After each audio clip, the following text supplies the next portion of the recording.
ក្របប្រសក់បង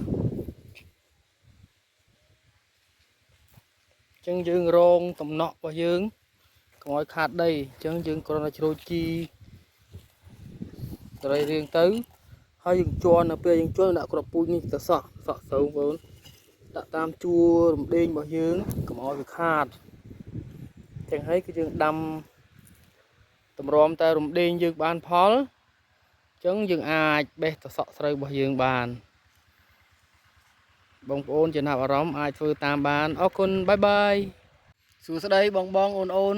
ដែលជួយចិត្តជាមួយនឹងវិស័យកសិកម្មចឹងបងប្អូនមកតាមដានជាមួយខ្ញុំទាំងអស់គ្នាចឹងដីរបស់ខ្ញុំគឺខ្ញុំបានដាំម្ដេងនៅខែប្រាំងហើយយើងរៀបប្រព័ន្ធដំណក់បែបនេះហើយចំនួន1ហិកតាក៏ប៉ុន្តែក្នុងនោះគឺយើងមិនអោយខាតជាមួយនឹងដំណក់ទឹកយើងទេគឺយើងដាំជាមួយនឹងសសក់ស្រូវបាទឥឡូវខ្ញុំដាំរួចហើយមកកំប៉ុងបាទបានដីប្រហែលជា30 អាដែរចឹងខាងនេះគឺយើងដាក់សសក់ស្រូវ